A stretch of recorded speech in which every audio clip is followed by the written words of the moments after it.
샬롬. 예수님은 우리 죄를 위한 제물이라고 말씀하신 이 말씀이 우리에게 큰 도전이 됩니다. 요한일서 2장 1절에서 17절에는 예수님이 누구시며 본질이 어떤 분이시며 또한 이를 통해서 우리가 이 땅에서 어떻게 살아야 될지 대한 도전과 소망이 있습니다. 대언자시고 화목제물이 되신 예수님이며 그리고 예수님 자체가 새로운 계명, 모든 성도들이 따라야 되는 새로운 계명이고 예수님께서 우리에게 죄사함을 주셨기 때문에 우리는 새로운 소망을 가질 수 있다라는 주제가 요한일서 2장 1절에서 17절에 있습니다. 첫 번째, 대언자라는 것입니다. 우리가 잘할 때도 있지만 우리가 힘들고 어려울 때 우리에게 변호해 줄 사람이 세상에서는 반드시 필요합니다.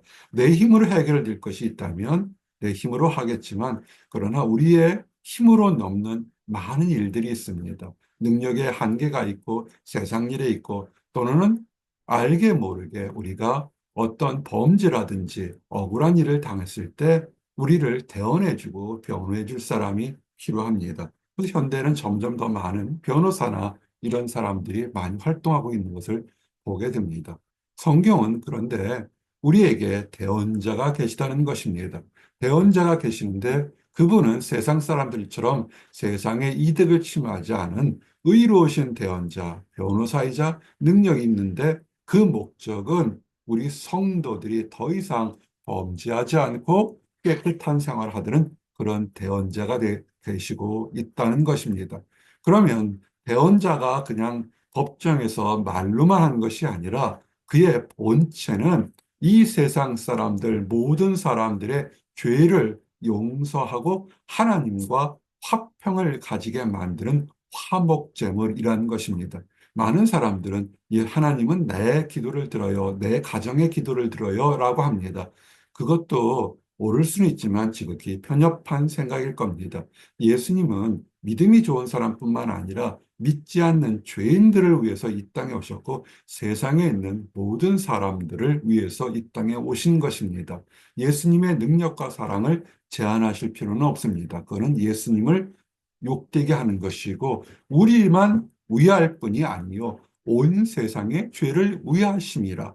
죄가 너무 크고 심각했기 때문에 2000년 당시에 있는 사람들뿐만 아니라 과거와 현재 그리고 미래에 있는 모든 사람들의 죄를 대속하시기 위해서 그리고 하나님과 화평할 수 있는 통로를 만드는 화목제물로 오신 것입니다. 그래서 예수님은 위대하시고 예수님은 찬양받기에 합당하신 것입니다.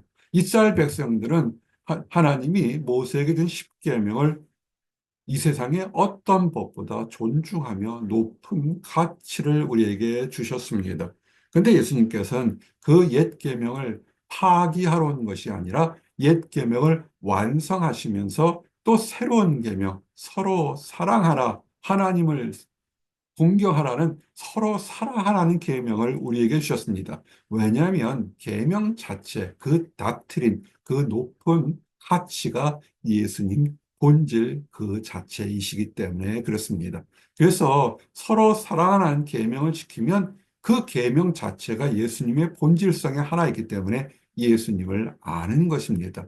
그래서 무수히 말씀드리지만 교회에서 봉사를 했다거나 교회를 많이 다녔다고 하면서도 자기 자신을 살아가지 못하고 가족을 살아가지 못하고 교회의 성도를 살아가지 못하고 또한 믿지 않는 이웃을 살아가지 못하는 그런 적대감을 가진 사람은 아직 예수님을 알지 못하고 있는 것입니다. 그래서 그것은 그러면서 그런 사람들이 나는 교회를 다녀요. 나는 교회에 직분이 있어요. 그래서 나는 하나님의 사람이에요. 하나님의 성도예요. 하는 것은 하나님 앞에서 거짓말을 하고 있는 것입니다. 하나님이 가장 싫어하는 것 중에 대 6가지가 있는데 그 중에 하나가 거짓말이고 피를 흘리는 빠른 팔과 같은 거짓말은 아무것도 아닌 것 같지만 아주 하나님이 싫어하는 첫 번째, 두 번째에 해당되는 것입니다. 왜 거짓말을 할까요? 계명을 알지도 못하고 계명을 지키지 못하기 때문이겠습니다. 계명이 무엇일까요? 서로 사랑하는 것입니다. 내가 곧 길이요 진리요 생명이니 내가 얘기하는 말을 지키는 것. 예수님의 계명조차를 알지 못하고 지키지 못하니까 그 안에 참된 진리가 없습니다. 진리가 없기 때문에 그 사람은 생명이 있을 수가 없겠죠. 중요한 것은 우리가 부족해도 우리는 다 부족합니다. 부족해도 예수님 주신 말씀을 쫓아가는 그런 노력하는 사람들이 있습니다. 부족한데 예수님의 말씀을 또 쫓아가다 보면서 우리가 온전함과 완전함을 얻는 선물을 받게 되는 것입니다.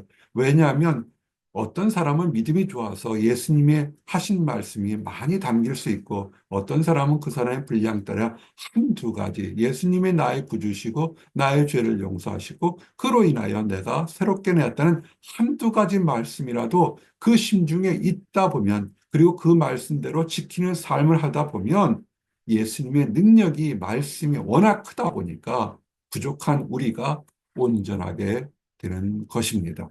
그러므로 예수님의 사랑을 실천하지 못하고 미워하고 거짓말하는 사람은 그 사람은 하나님의 사랑이 없는 것입니다. 그러므로 우리가 예수님이 누구신가를 아는 본질에 대한 가장 중요한 것은 신학적인 지식을 알려는 것이 아니라 실천하라는 것입니다. 예수님께서 사랑하라. 예수님께서 천국에 대한 소망을 두라. 성령께서 너희들에게 새로운 진리를 알게 하리라 그랬으면 거기에 대해서 말씀을 순종하고 그가 행하는 대로 느려도 좋으니까 한 걸음 한 걸음 실천할 때 그럴 때 그 말씀을 행하는 사람이 하나님의 자녀이고 축복이 있다는 것입니다. 예수님께서 여러 번 말씀드렸습니다. 계명, 예수님께서 많은 말씀을 하니까 모세의 십계명이 그럼 파괴하는 것이냐? 그것이 아니라는 것입니다. 왜냐하면 하나님이 모세에게 주신 것, 하나님이 하신 말씀은 1.1획도 변하지 않습니다. 그런데 사람들이 악해서 십계명을 지켜야 될 것을 지키는 것처럼 위장하고 거짓말하니까 그러면 내가 이 계명을 다 지키고 완성할 테니까 새로운 계명, 그 완성된 계명을 통해서 힘을 얻어서 지킬 수 있는 새로운 계명을 주겠다. 새 계명이 뭘까요? 서로 사랑하라는 것입니다. 다시 내가 너에게 새 계명을 쓰는 것이니 이것은 뭐냐면 이는 어둠이 지나가고 참빛이 벌써 비침이니라. 사람들의 노력과 능력과 관계성으로 계명을 지키고 하나님을 쫓아가려 드는 종교적인 율법은 어둠이죠. 어둠 속에 있는 사람이기 때문에 전혀 변화가 되지 않습니다. 깜깜한 밤에서 무슨 길을 찾겠습니까? 빛이 있어야 길을 찾지요. 빛 되신 것이 뭡니까? 내가 길이요, 진리요, 생명이요. 나는 참빛이라 말씀하신 예수님을 쫓아갈 때 우리는 새로운 것을 얻게 된 것입니다. 세계명, 빛 되신 예수님을 찾아가시기 바랍니다. 그런데 이것은 영적인 것도 굉장히 많이 있기 때문에 내가 지금 빛 가운데 있는 하나님의 사람인지 아직도 종교성에 집착한 어둠 속에 있는 사단 마귀의 자녀인지는 어떻게 아내가 알 수 있느냐면 말씀은 빛 가운데 있다면서 나는 하나님의 자녀라고 하면서도 형제를 미워하는 사람은 성도를 미워하고 질투하고 시기하고 거짓말하고 손과 발로 악행하는 자는 지금까지 지금까지 어둠에 있는 자라는 것입니다. 이 말씀은 스스로 돌이켜서 우리가 알 수 있는 것입니다. 그런데 빛 가운데 있는 사람들은 자존감이 무척 높습니다. 그래서 당당합니다. 그래서 거짓말하지 않습니다. 그래서 미수가 넘칩니다. 그래서 가진 것이 없지만 나누고 베풀고 함께하는 것을 좋아합니다. 그래서 빛 가운데 있는 사람은 형제를 사랑하게 됩니다. 내 능력으로 사랑하는 것이 아니라 사랑이신 예수님의 그 차고 넘치는 능력이 나를 통해서 뻗어나오기 때문에 감당할 수 없기 때문에 그 가운데 거리낌이 없는 것입니다. 놀라운 축복을 받게 되는 것입니다. 그런데 다시 말씀드리면 형제를 미워하고 사람을 미워하고 또 환경을 미워하고 내 자신을 저주하고 내 자신의 열등감 속에 살아있는 것은 미움 속에 사는 것입니다. 미움 속에 있기 때문에 갈 곳을 알지 못하니까 한 얘기 또 하고 한 행동 또 하고 계속 반복되는 실수에 넘어질 수밖에 없습니다. 왜? 영적인 눈이 닫혀서 내 인생을 어떻게 살아야 될지 그 어둠이 그의 눈을 멀게 하였습니다. 깜깜한 밤에 일어나서 갈 때 어떻습니까? 한번 시험해 보십시오. 여러분 밤에 주무실 때 불을 다 끄시면 늘 다니던 길이기 때문에 처음엔 되지만 이게 너무 깜깜하게 되면 의자에 부딪히고 벽에 부딪히고 알지를 못합니다. 부딪히고 다치고 아프니까 어떻습니까? 단발마적인 비명과 원망이 있죠.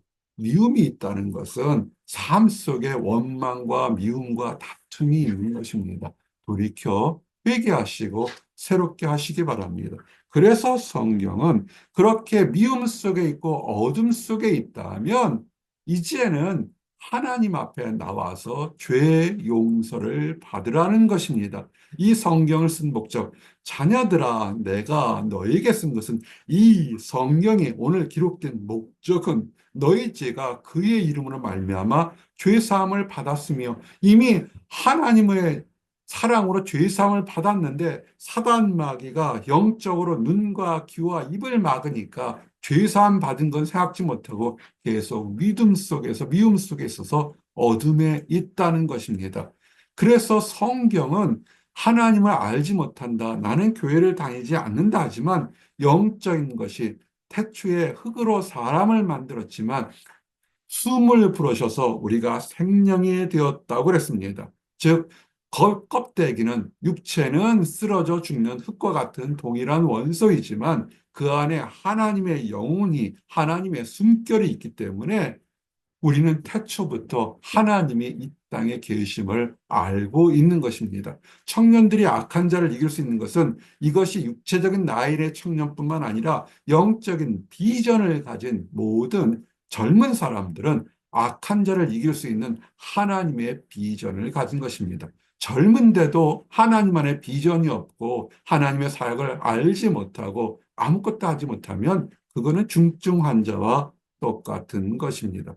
그러나 나이가 먹어도 80이 넘은 갈렙처럼 저 산지를 내게 주소서 주께서 약속하신 대로 내게 주소서 말씀에 따라 사는 사람들이 청년이 되는 것입니다. 그래서 육신의 나이가 아니라 영적인 나이를 보셔야 됩니다. 영적인 나이가 젊은 사람들은 흉악한 자를 이긴 것입니다. 그래서 미워하지 않습니다. 미움이 와도 툴툴 털고 일어날 수 있습니다. 그러나 아무리 하나님을 알지 못하고 나이가 먹은 사람들은 그리고 젊은 사람이라 할지라도 그런 영혼이 묻히고 닫혀있기 때문에 미움 속의 원망과 절망 속에서 패배자의 삶을 살 수밖에 없는 것입니다. 너희가 강하고 하나님의 말씀이 너희 안에 거하시며 하나님의 말씀이 있는 사람은 청년인 것입니다. 하나님의 말씀이 거하고 살아 움직이는 운동력이 있는 사람은 악한 자를 이길 수 있기 때문에 세상을 이길 수 있는 것입니다. 그리고 이런 사람들은 세상을 사랑하지 않습니다. 세상에서 명예나 권력이나 또는 승진이나 부나 자녀의 출세나 또는 집안의 크기나 자동차의 숫자나 이런 것이 뭐가 중요하겠습니까? 필요에 의해서는 있으면 되겠지만 그것이 인생의 전부가 아니라 그건 세컨더리, 터셔리처럼 2차, 3차, 부차적인 것이 본질이 아니라는 것입니다. 본질은 뭘까요? 하나님을 사랑하고 이와 같이 세상을 사랑하고 복음을 전하는 그런 것이 본질이지 누구든지 세상을 사랑하면 세상을 사랑하는 것이 먹고 마시는 것을 사랑하지 말라는 것이 아니라 우선순위가 하나님과 하나님의 사역과 하나님의 말씀과 교회와 성도들보다 먼저 앞선다면 그 사람은 하나님의 사람이 아니라 세상에 있다는 것입니다. 그러므로 하나님의 뜻은 뭐냐면 정욕으로부터 해방되는 것입니다. 정욕과 안목의 정욕, 눈으로 보는 것. 그래서 가끔 이상한 부흥사들이 눈을 막 때리면서 막 하는데 그것은 아니고요. 우리가 무엇을 보느냐. 그릇되게 보고 시기에 보고 거짓으로 보고 이런 보는 관점이 잘못되어 있는 안목의 정욕이 사실은 욕심의 시작이죠. 아담과 하와 있을 때 하와가 선악을 알게 한 나무를 바라봄으로 시작했습니다. 바라보지 마십시오. 그 시간에 하나님의 말씀을 보고 하나님의 교회를 보고 하나님의 성도를 보십시오. 그 모든 것 다 지나갑니다. 이 또한 지나가리라. 지금은 부글부글 끓고 피해를 보는 것 같고 원수를 당하는 것 같고 악한 것이 영원할 것 같지만 그 악한 자가 영원한 것이 하나도 없습니다. 인류 역사를 보십시오. 그 강한 못된 악한 사람들이 다 쓰러지고 멸망해서 다 심판의 대상이 있다는 것을 알면서 이 정욕도 사라지고 하나님의 뜻을 행하는 사람만이 온전히 거하는 곳에 있어서 여러분의 삶의 가치관을 하나님의 뜻을 행하는 그곳에서 두시기 바랍니다. 그래야 나중에 자연 수명이 다했을 때 내가 무엇을 했구나라고 자부심이 있는 것입니다. 그저 먹고 마시고 눕고 먹고 마시고 눕고 집의 평수를 늘리고 그것이 인생의 전부가 되면 그거는 자녀들에게서도 존경받지 못하는 그냥 덧없는 인생과 동일한 것입니다. 어제가 오늘같이 동일한 것보다는 예수님이 누구신지 우리에게 대언자이고 화목제물로 오셔서 그 목적이 우리가 이 땅에서 죄가 없이 하나님의 나라를 우하고 성도를 사랑하고 교회를 사랑하고 하나님께 찬양하는 거룩한 목적을 행하는 깨어있는 나와 여러분들이 되시기를 원합니다. 기도하시겠습니다. 예수님은 우리의 죄를 위한 화목제물로 이 땅에 오심을 인하여 감사합니다.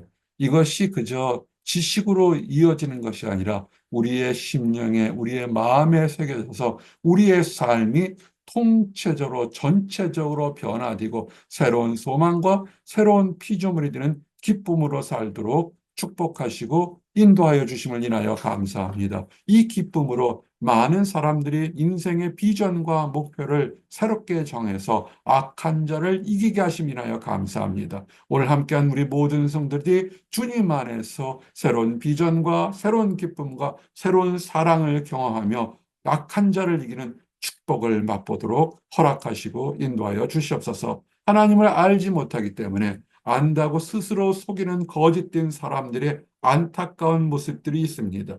그들에게 참된 지혜와 참된 능력을 경험하도록 회개하고 주님 앞에 나와 축복된 길로 나가도록 인도하시고 보호하여 주시옵소서. 늘 감사드립니다. 예수 그리스도 이름 받들어 기도드렸습니다. 아멘.